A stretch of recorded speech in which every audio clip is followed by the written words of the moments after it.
The architecture of the White House.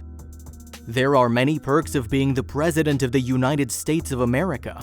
Alongside diplomatic immunity, the POTUS Twitter handle, and a six-figure salary, you also get to live in the executive residence, aka the White House.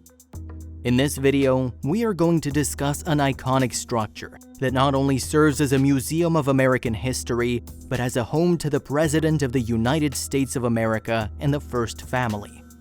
The White House. Somewhere on the border of the North and South between Maryland and Virginia stands one of the few cities in the world that was designed before it was built, Washington, D.C. And in this city stands the White House, the official residence and workplace of the President of the United States. With the help of European engineers and surveyors like Peter, Charles L'Enfant, who laid out the plans for the city, Benjamin Banneker, and Andrew Ellicott, the location, now known as 1600 Pennsylvania Avenue and W, was selected as the site for the White House. Shortly after the location was chosen and George Washington signed the July 1790 Residence Act, placing the United States government in Washington, D.C., it was time to choose a design. President George Washington and the then Secretary of State Thomas Jefferson, who both had an interest in architecture, decided to hold a design competition where builders and architects could enter their designs. The winner's prize was to be a sum of $500 or a medal of the same value.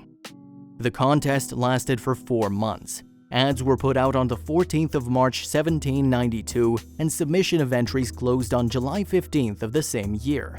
Eventually, the Irishman James Hoban emerged winner, winning over several designs, including one believed to have been anonymously submitted by Thomas Jefferson himself. James Hoban's winning entry, which has been described as both neoclassical and Palladian, was inspired by a structure in his home country, the upper floors of Leinster House in Dublin, which has now become the seat of the Oireachtas, the Irish Parliament. Some people speculated that Hoban's design was also inspired by the Château de Rastignac located in France, but this speculation was refuted because Hoban never visited France. After Hoban's design was selected, President Washington requested that it be enlarged. Hoban obliged and enlarged the building by 30%. When this was done, construction began on October 13, 1792, with the laying of the cornerstone. The construction of the White House was a combination of the efforts of both enslaved and free African-American laborers, undocumented immigrants, the Scottish, as well as other employed Europeans. The Scottish masons were responsible for installing the high-relief rose and garland decorations above the north entrance, the installation of the fish scale pattern beneath the pediments of the window hoods, and the erection of the sandstone walls. Many controversies surround the source of the sandstone used in the construction of the White House.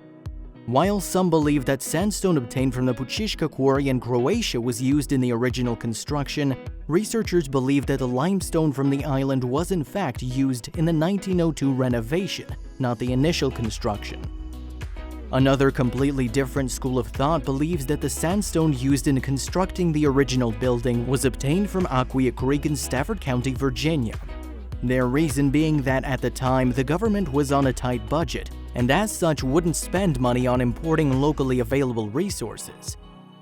8 years after construction commenced and a $232,371.83 price tag, which in today's world is equivalent to $3,500,613 later, the executive mansion was completed.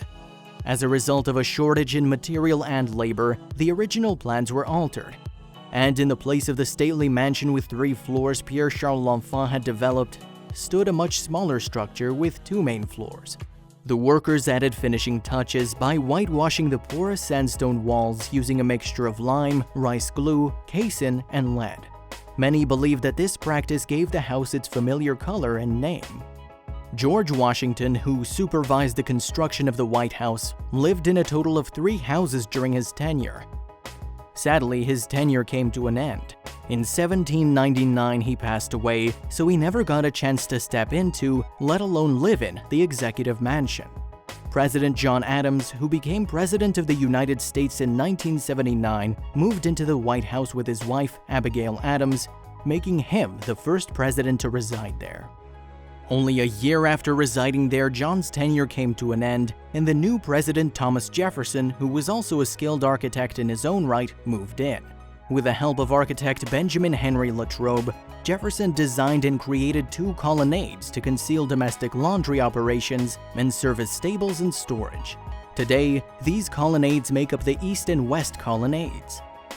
For a period of time, all was well, and no further renovation took place until tragedy struck in 1814, during the War of 1812, and the British troops burned down the White House. Almost immediately, reconstruction began with Benjamin Henry Latrobe and Hoban working hand in hand. In 1817, reconstruction was complete, and President James Monroe moved in. Over the years, the White House has seen the addition of many new structures and has undergone various expansions and renovations at the behest of the past presidents and their wives to become what it is today.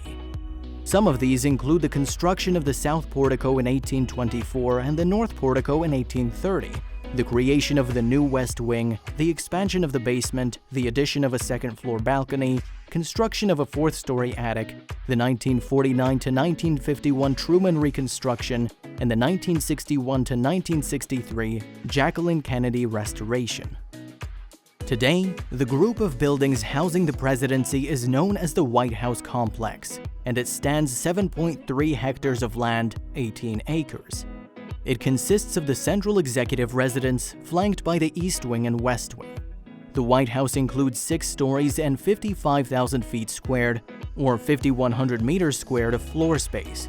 It boasts of 132 rooms, including the East Room, Green Room, Blue Room, Red Room, State Dining Room, Family Dining Room, the Diplomatic Reception Room, Map Room, China Room, and Vermeil Room. There are 35 bathrooms, 412 doors, 147 windows, 28 fireplaces, 8 staircases, 3 elevators, a tennis court, a single-lane bowling alley, a movie theater, officially called the White House Family Theater, a jogging track, a swimming pool, and a putting green. A recent appraisal valued the seat of the presidency of the United States at a little under $400 million.